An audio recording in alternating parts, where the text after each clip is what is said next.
What's up, beauties? This is Tiffany, and I want to share with you what I wish I knew before starting my lock journey. Let's get to it.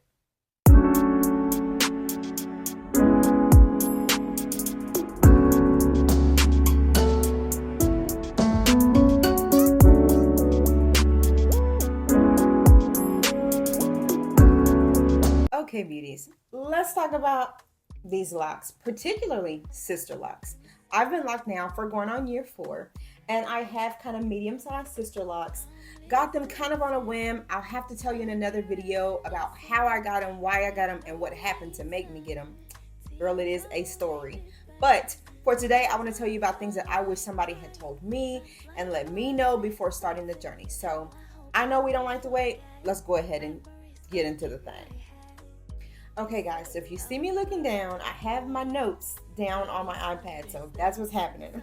Okay, so the first thing that I wish that I had known before getting Sisterlocks was how different Sisterlocks was going to be from the traditional lock journey. It is very different because they're very much smaller. They're very the other locks are different, as you can see. Like, they're smaller now. Mine are on the thicker end of a sister lock because I did not want them very tiny and dainty as they usually traditionally come, because my hair is already very weak and very thin, which is why I got sister locks, and so I did not want them breaking off. So I got them on the thicker side of a sister lock. I'll talk about that more in my next video and why I even got sister locks in the first place. But if I had known better, I probably would have done a little bit more research as the maintenance of a traditional lock versus sister lock, and kind of made a better decision. I kind of made a off the cuff, like, very quick decision because I had to, because I needed to. But if I could go back, I probably might have chosen traditional locks just because of the maintenance and upkeep of it and all of that. And so I will talk about that again in my next video on my complete lock journey. But yeah, if I could do it over, I probably would do a lot more research on the differences between them, the price point on maintenance, the actual maintenance itself. These you have to keep, well, you don't have to do anything, but they're so tiny, guys, that if you don't keep the maintenance up on them, your grid starts to disappear. They start getting puffy really easily because they're smaller. It's harder to get things out of them. It's just different. So not bad. I love my locks. I'm going to keep my locks for life. Also, these you can convert into traditional locks.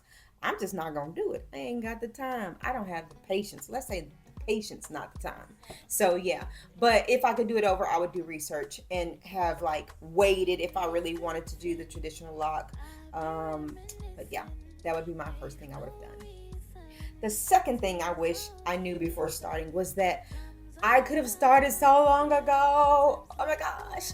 Y'all, I never wanted to do locks because I'm like, I'm not doing the big chop. Not doing it. I'm not doing it. I've never been a loose natural girl. Nothing wrong with loose natural, guys. I think it's so beautiful and pretty for us to embrace our loose natural curls. But honey, I had those tight coils. So no, we were not going to do that. And my daughter is already a loose natural, so that would have been 2 loose natural heads.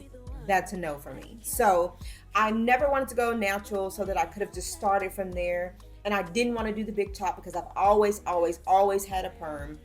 And so when the thing happened with my hair that happened, next vlog, I talked to my brother who has dreads already, locks already, and he was like, well, you can start sister locks from perm. I'm like, what? Are you kidding me? Why did nobody tell me that? Had no clue. So guys, I did start from perm.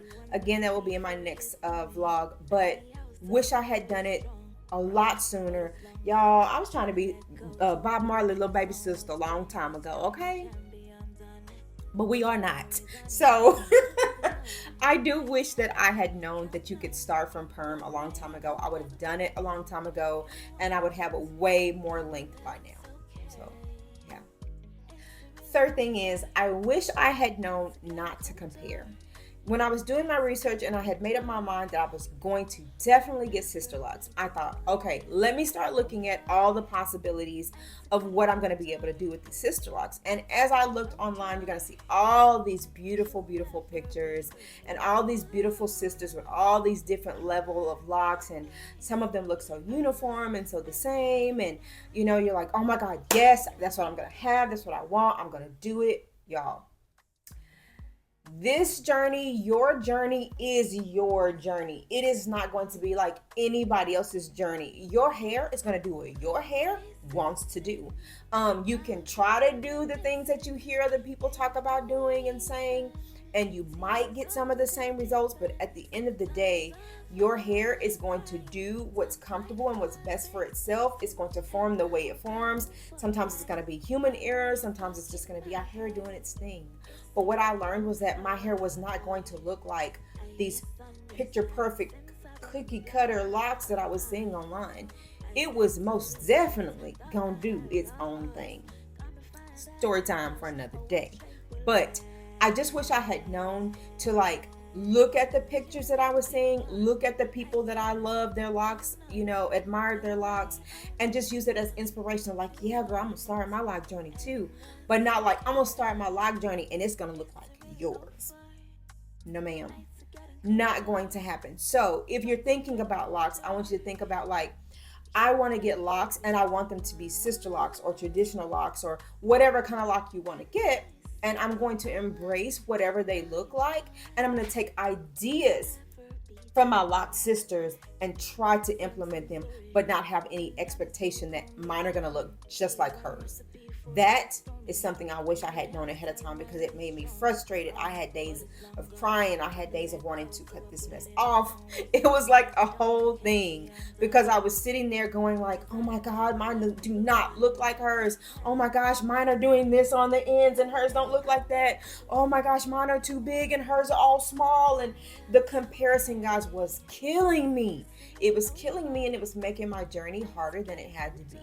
And so I wish I had known that, so I could have just relaxed, embraced what mine was going to be, and helped it be the best that it could be, and not trying to make it be what I thought it should have been, because there is no should here. It is just going to be. And little did I know that people would grow to love them no matter what. The fourth thing that I wish I knew that my whole first year, probably first year and a half, was going to be a struggle. I say this kind of blending into the last thing that we talked about, you guys. The first year, because I started from perm and I barely had any, locked hair, it was a struggle. I think that's kind of universal, even if you do start from long loose natural or short loose natural, or if you get coils or 2-strand twist or whatever. That whole first year, baby, that thing is a struggle, okay? I was running around here looking like a little baby sparse chicken. Do you hear me? It was it was not my cutest days, y'all. It was not. I had to do some things to make myself feel better, because it was not giving. At first, when I had them, I started from very small, and so I still had the perm on the ends, and I could kind of finagle it and work it. But people were real confused. Child, I was real confused.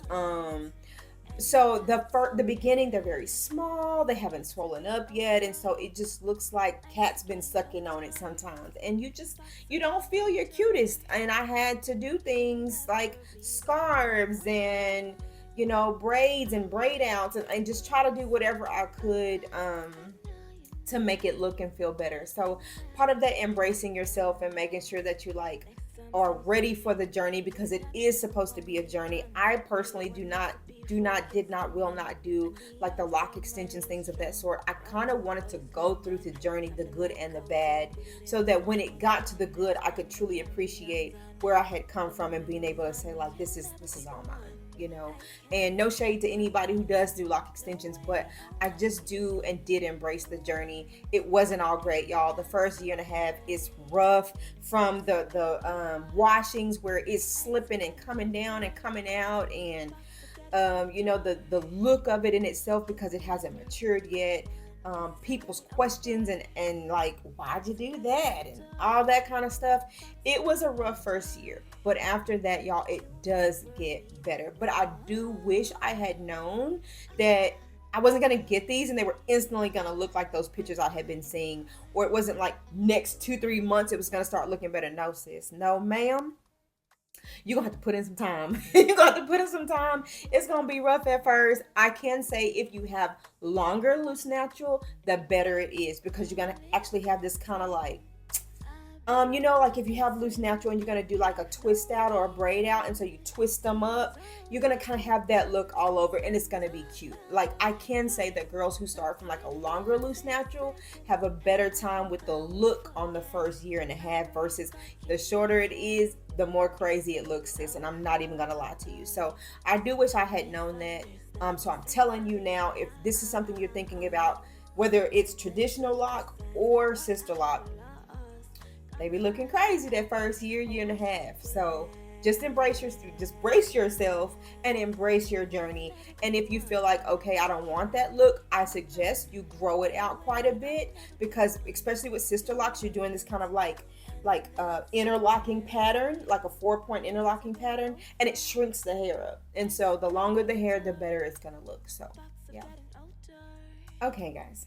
The fifth thing that I wish I knew, it's an important one for your journey. Y'all, I wish I had known how many negative, crazy comments I was going to get at first. I thought, oh my gosh, I'm going to do this and my family and friends are going to embrace it. It's going to be great. I'm going to love it. They're going to love it. They're going to think I'm cool. Because when you see people with locks, that's all you see is them getting compliments and people intrigued. It was not that. It was not that. It was like, well, you want to do what? Why you want to do that? I don't know. Why would you do that? Like all the negativity, like, oh, what is that? I had an aunt when I was in the hospital, very, very sick, and I had just started them.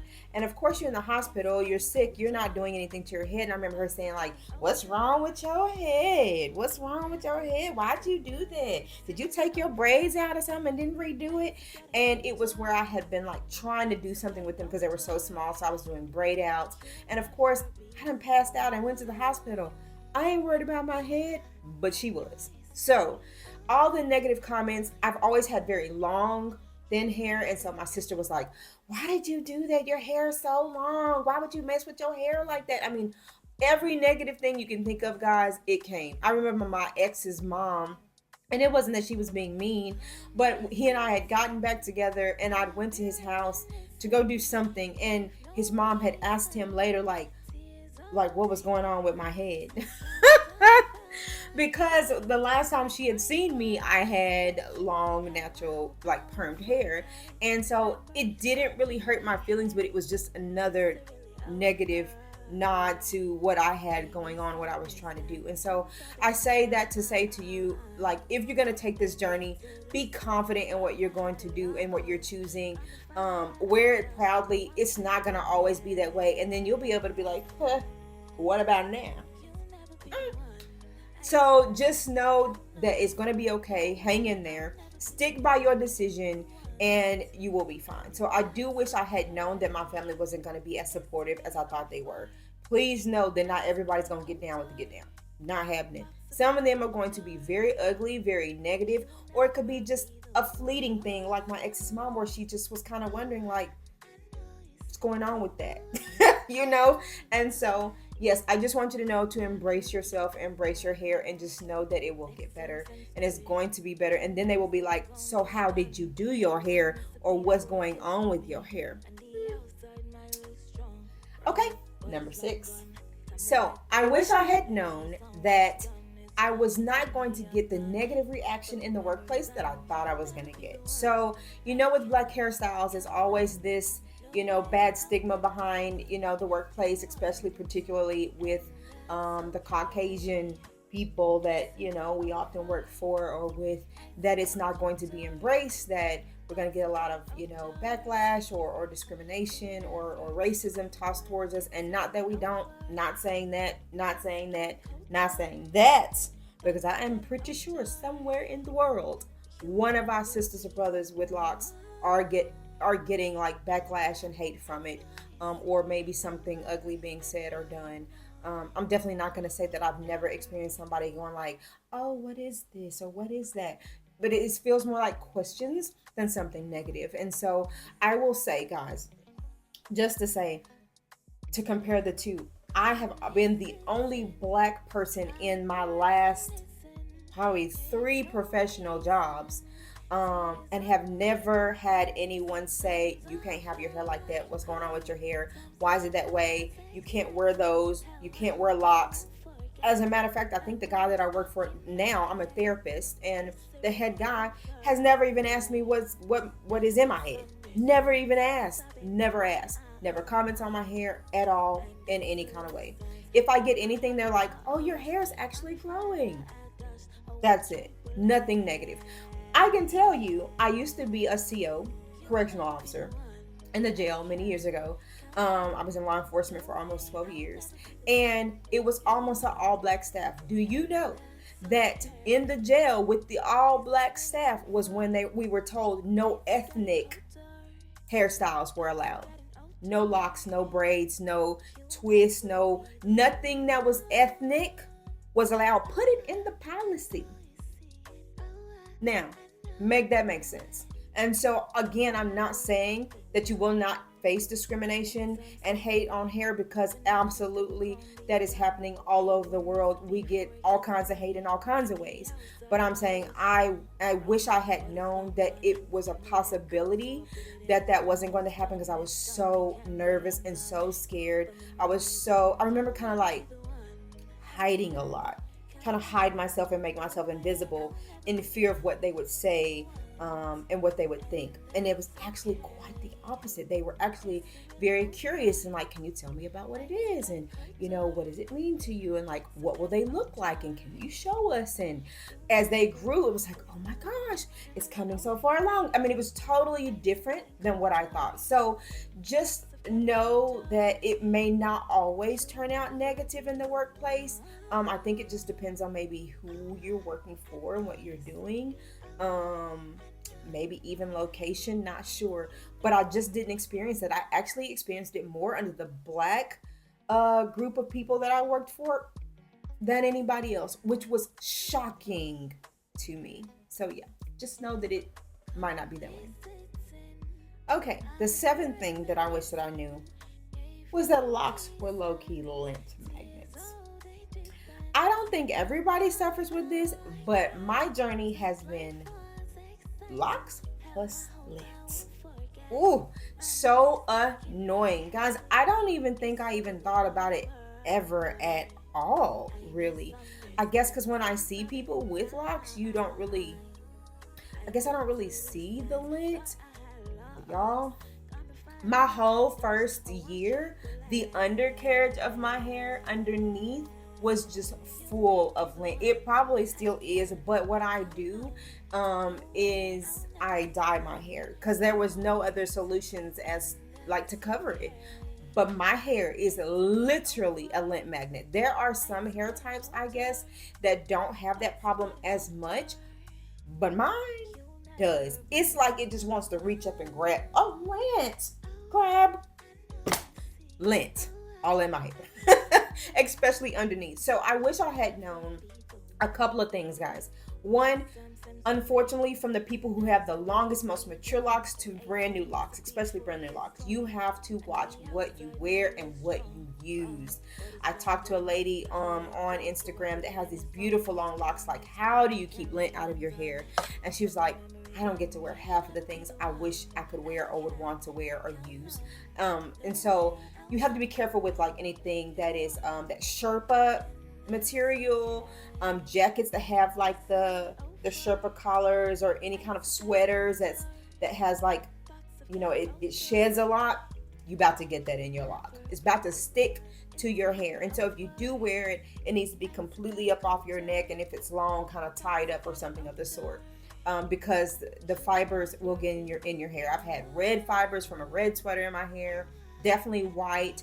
I have a white like Walmart throw. It's not even Sherpa, but honey, she got up in these locks. And so I had to switch over to using like mostly black things, like brown blankets, black blankets. If I do use something white, I make sure I have a bonnet on so that it can't get on my hair.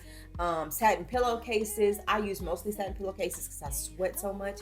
I hate bonnets. But with that comes, if you pull something up to your neck, then your hair is exposed to the lint. So I do wish I had known that these suckers were lint magnets, and the upkeep on them to keep that from happening was so great, at least for me. Okay. Y'all, I have the brushing. So brushing these little things, no, that's not happening. You about to have like a whole puff ball. You're gonna be out here looking like a chia pet if you out here brushing these things. You cannot do that. I don't recommend it. Versus like traditional locks, they're so thick, and they can just roll it back together and it doesn't mess up the integrity of the lock. But since you can't do that, I took to the tweezers, and guess what happened to me? I ended up with a lock smooth in my hand because I have picked, y'all, it's so satisfying when you can get some of that lint out with them tweezers. But the problem is they're so thin that if you keep doing that, you are picking apart the lock, and eventually the lock is either A, thinning, or B, laid up in your hand, which is what happened to me. So I do not take to the tweezers anymore. Y'all, I'm sitting there like, oh. We had a funeral. If you look on my Instagram at Lock and the Journey, you're going to see the funeral of the lock on there. Just scroll down. We had a funeral for that lock tip. Because I couldn't put it back in. And the lady I was going to do my locks, she acted like she didn't have a clue. She told me she did lock repair, but she obviously took my little lock tip and set it over to the side and went on about her business. So I just give it to me, and we just had a funeral. So I will not be doing that anymore. I try to keep the tweezers away from me because it is very satisfying to do, but it's not healthy. You're going to tear up and rip up your locks. And so just know if you get them, your hair too could be very lint magnet based, like mine, and you're going to have to watch everything you use, you wear, you lay on, that you pull around your neck. You have to watch what you're doing because it will get caught up in your locks. So. Number 8 on the list is freedom. Y'all, I wish I knew how much time and freedom having locks was going to give me back, and I mean that. Listen, first of all, let's just talk about the morning routine, honey. I can cut my stuff in half just because I have locks. Now I don't, because I wake up late. But if I woke up like I was supposed to, I would have a lot more time back in my chest. But I don't. But still, regardless, I can get up, I can shake this stuff out, and I can go. Y'all, it has been days where me and my daughter are running out the house full speed, one leg in a shoe and one not. And I'm completely dressed, makeup is on, and I get in my car and I get to work and forgot I ain't even did nothing to my head. And they're like, "Oh, you look so cute today." And I go in the bathroom later like, "Oh my gosh, I forgot this hair like lean all to the side." It is a blessing to not have to worry about my hair. When I'm getting ready to go on a date, getting ready to go out with my homegirl, getting ready to go out with my daughter, getting ready for work in the morning, whatever it is, yard work, exercise, I can exercise and don't have to worry about my hair sweating. I don't have to come home and necessarily wash my hair if I don't want to, because I can just pull it up, get done, let it down, spritz it with some water, we done. You know what I mean? And so that, and it's weather resistant, guys. You ain't never seen a bunch of people standing there looking at you crazy till you get some locks and walk out in some rain. Because I will walk out now, as long as I ain't worried about my makeup, it be raining, I'm like, ooh, okay. And I walk on out. And for us traditionally, for black women, we don't mess with no water, honey. I don't care if you got a perm or loose natural, we don't mess with no water. Oh Lord, it's raining. But with locks, I walk right on there, I'll be looking at them like, and they be looking at me like, what's wrong with her? Locks like water. That's actually what we spritz on our hair every morning. If I put anything on my hair, it's a bottle full of water and a couple of 2-3 essential oils. So I can go swimming. I can go in the ocean because I'm a traveler girl. I can go in the ocean. I can go in the pool. I can go in a shower. I can go in an outside shower. It can be raining. When it was snowing, I'm walking out and I ain't tripping on my hair because it can take the water. It can take the heat. It doesn't do anything to it. So that is the best part, the freedom of having this and not having to worry about getting braids when I go on my vacations, or having to go and swimming and worrying about what's going to happen to my hair, or it raining and getting wet. And you know how sometimes the umbrellas will be leaking and you're like, oh my gosh, my hair. I don't have to worry about that. And my daughter already got loose natural hair. I ain't trying to be worried about somebody else's head and mine. And so I don't have to worry about mine. I just have to worry about protecting hers. And so I love, love, love the time and the freedom it's given me back into my life. I can go outside and do yard work. I can exercise. And I can come in, take my shower, spritz my hair down with some stuff, and go on. I can wash it. It likes water. I can wash it. Sometimes I do if I feel like it just was too grungy or I didn't protect it enough while I was outside doing something. But for the most part, I'm good to go. So I love, love, love the hair freedom it gives me. Number 9 on the list is compliments. Y'all, if you ever had any kind of bad self-esteem or self like worth, or felt ugly, or felt like your hair wasn't good enough, or any of that, y'all, having locks is a self-esteem booster, because you are going to get all the compliments. Even on my worst days, guys, when I feel like my hair looks the worst, or I'm upset about the lint that's in my hair that I can't get out, or I'm upset that my curly ends are acting funny, or I'm upset that it's thicker at the bottom, whatever it is I'm feeling, I could be feeling like nothing's going right with my locks, or I need a retie, and I can't do it right now because I don't have time.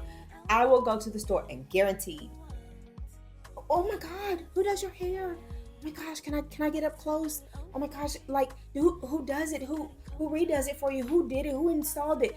Constant compliments on how my hair looks, even on my worst days. Do you hear me? I've always kind of suffered from low self-esteem.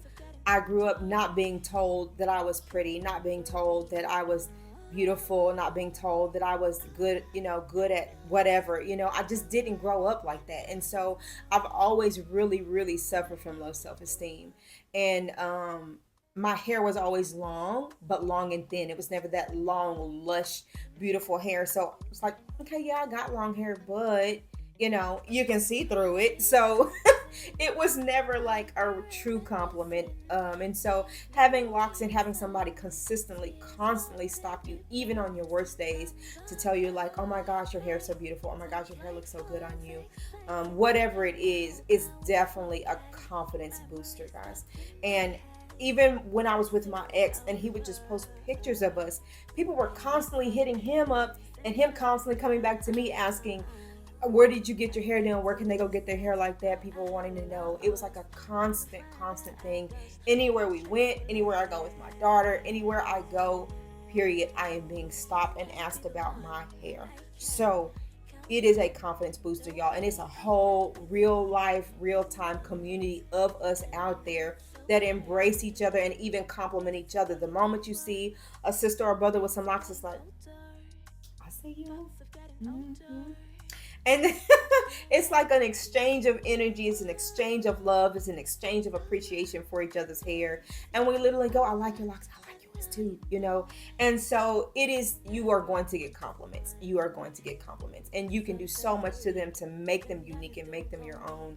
And you're going to get asked about them constantly. So get ready. This one's going to be a little shorter. Number 10. Healthier hair. I wish I had known that having locks would have given me healthier hair. This was going to be shorter because we've already kind of touched on it. But again, I always had very, very long, I'm talking about like past bra strap, long, thin hair. But it was thin. It would not thicken up. And if it tried to, it was only because I cut it shorter. I never knew that having locks would make my hair so thick. It is so thick that sometimes when I pull it up, and you probably can't see it from here, but it is really thick, and that sometimes y'all get a smooth headache because it is thick and heavy even at this shorter length right now. And so I wish I had known a lot sooner that I could have had healthier hair a long time ago, and not have that see-through transparent hair that I had. And I would have gotten my locks a long time ago. My hair is stronger than it's ever been, and it's thicker than it's ever been. And with locks, if you've never had hair that could grow, it's going to grow, and you're going to have longer hair than you've ever had. I always had long hair, so I can imagine in a few years just how long my hair is going to actually be. But I know people who couldn't grow their hair long, or had what they would call themselves bad hair, and now hair down to their butt because of locks. And so I wish I had known that locks would have given me that healthy hair that I always tried to have with perms. So it's at its natural state. It's not being broken down by perms, so it can be allowed to be healthier. It's not hardly manipulated outside of getting reties and doing styles, which I don't really do. So yeah, I have healthier hair. Number 11. Okay. Oh, I wish I had known that locks grew like watching a caterpillar crawl across the driveway. They grow slow, y'all. They grow slow. They grow slow. That is it. That's all. Again, unless you start from a longer length, I think you're able to see like length a lot sooner. But if you start from like a fresh chop or perm like I did, or any kind of short state, they grow slow. It's slower to see your length. One, because unlike a traditional lock where they're rolling it and stretching it, locks are locked in, like, if you can imagine those old school plastic pieces that we used to have, and you would loop it through this way, and then you loop it through this way, and then you loop it through that way, and you loop it like it's like a 4-point loop. And so it is like scrunching your hair up, and so it's harder to see the growth with them. Again, y'all, I just knew like, oh, I'm about to get locked up. I'm about to be Bob Marley up in this mug. I ain't even Bob Marley little sister, nothing.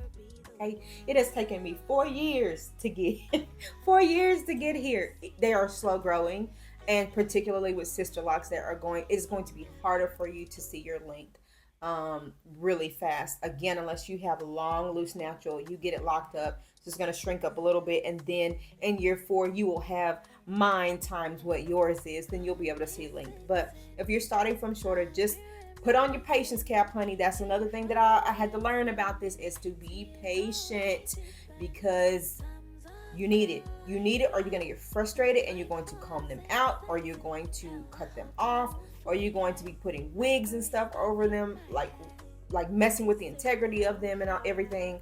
You have to be patient with yourself. You have to be patient with your hair.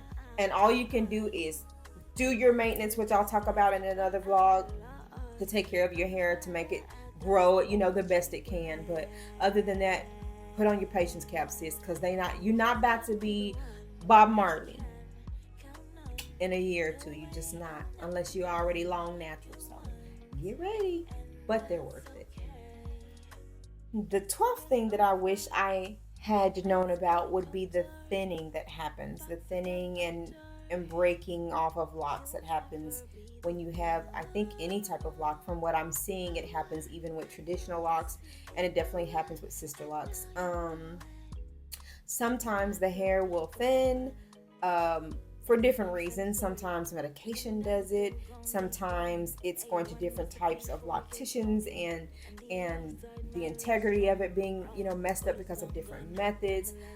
Sometimes the hair just thins in that spot. Sometimes it's like pulling it up in a certain spot, so it starts thinning there. All kinds of different reasons, guys, but it does happen. You will look down and all of a sudden your lock will be like paper thin, looking like it's hanging on by a wish, a prayer, and Jesus, because it's about to come off. And it's so disappointing when it does, because you're like, oh my gosh, I've taken that long to grow that lock out, and now I've just lost all the length on it. And so it can be frustrating, particularly with Sisterlocks. I think that you can get Sisterlocks put back on, but I'm not sure. It seems like people will say that, and then, like I told you about that lady who was doing my hair, I brought the lock to her, she set it over on the windowsill. So I'm like, so do you do repairs? I'm hearing that because they're so small, they are very hard to repair versus a traditional lock. So I know with traditional locks, you absolutely can get it repaired, and pretty easily. I mean, if you think about it, I've known people actually get like their son's cut off locks attached to their locks, or people get like fake locks put on, extensions put onto their hair all the time. So you know, with a traditional lock, you can absolutely get it put back on. With a sister lock, I'm not so sure. I have yet to see that even be a possibility, or anybody even tell me that you can. I guess because they're just so small that it would be hard to do it. And that's one of the things that I didn't know about, didn't account for when getting sister locks. So when I lose one, I just lose it. And that's disappointing again when you've taken the time to grow them out and all of a sudden they start popping off or whatever. So you have to be very careful about what you're doing and how you're manipulating your locks and your hair. And also who you have on your hair, which will lead into my next point. Yeah. Okay, guys. Last but not least, here's your little bonus. I wish I had known how hard it was going to be to find the right loctician. There's so many locticians out there, and I will pop down at the bottom the website that you can go to, and basically you go to the website, you click on your city, state, or wherever you want to go visit to, and it'll take you right to the people who are certified locticians and people that are still in school, and you can click on them and kind of do your homework. But I just thought that when I got these, oh yeah, like I'm gonna find somebody and they're gonna be my person, and I'm gonna forever go to them and get my hair done. Y'all, it has not been that way yet. I have not found my person yet, and it's year 4. Now I got these right before COVID hit, and I haven't found the right person yet. I have switched up several times, which is probably part of why my locks started doing the thinning and the things that they did. And I'll talk about that again more in my journey video, but they started doing some wonky things for a while, and I think that was of no consequence of mine, but just trying to find the right person. I had gotten a hold of a couple of people that were just downright rude. I'd gotten a hold to a couple that like were cutting my locks out of my head. I remember getting up out of a chair one day and getting ready to pay her, and I caught her too fast, and she was sweeping up where she had been cutting off the ends of my hair and not telling me. And she was already a rude person, and so never went back to her. And she was good at what she did. She had switched over from an office space to her home, but when you got up, you smelled and felt like you had really been to a salon. But her attitude was so stank, and she was cutting my hair, and I kept wondering, like, why is every time I go, my hair not feeling like it's growing? Like, this is weird. And I would tell my boyfriend, I'm like, something is weird, because every time I go, it should be getting longer, and instead it looks like it's getting shorter. I had this kind of peacockish look. Girl, what is going on? So until I caught her that time, I got up too fast for her, and I looked down, and all my hair was blonde at the time, so you could see it very well. It was on the floor. So y'all, it has been such a struggle to find the right loctician. And then if they are okay as far as like technique and speed and all that, they're not full service. I want someone that I could go to, and if today I don't want to wash my hair, or I just want to pamper myself, I can go to them and get my hair washed in deep condition and then retighten, and I walk out and I'm good to go. Not found that yet. And those that I feel like I would want to try are a couple, like an hour and a half away in Dallas, and they're also not taking out of towners usually. So, and also that's a lot of traveling back and forth. I did that for about a year, trying to find the right person, traveling back and forth every month to get it done. And at the end of the day, she was always late, not compensating. It was just a mess. And then I'm the one spending gas and time driving. So that's been kind of difficult, I will admit. But I guess it's like anything else. Sometimes you find the right doctor the first time, and sometimes you don't. Sometimes you find the right therapist the first time, and sometimes you don't. So it's kind of trial and error. I hope for you that you would do your homework, ask around, interview the people, because you know what? You're paying them. So interview them and see, what their style is and what their beliefs are about hair and locks and integrity of them, and see what's best for you. But I do wish I had known that it was going to be a little bit of difficulty finding the right person. I'm year 4 in, and I still haven't found the right person, guys. I had to teach my daughter how to retie, and I just wash at home because I haven't found the right person. So yeah, that is my last one.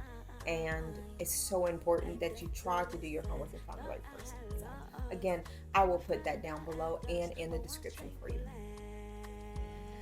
Okay, beauties, I hope that this has helped you. I hope that this has been some good information for you. I hope that you had your pen and paper out and took some notes. And if you didn't, go back and rewatch it and get you a pen and paper or your notes on your phone and take notes and kind of jot it down if you are thinking about getting locks, particularly Sisterlocks, which is what I'll be linking below, not traditional lock sites, just Sisterlocks. And so I will do several videos on my Sisterlocks, the journey, upkeep, travel hair, all that stuff. So if this is your thing, don't forget to like and subscribe and put on your notifications so that you can get more of the information and videos and check back with me. So again, I hope this has been of some great help. These are definitely things that I wish someone had told me so I could have made a better decision about what I was going to do. I do not regret getting my locks. I still love them for many reasons, but those are definitely things to consider and to at least wrap your mind around. If you're like, I definitely want Sisterlocks, wrap your mind around those things, sis. So thank you so much for coming and watching this. I hope that you will like it and subscribe. I hope to see you again later and get to know you. If you have any questions, please drop them down below in the comments and I will get to them, I promise you. And so I hope to see you next time.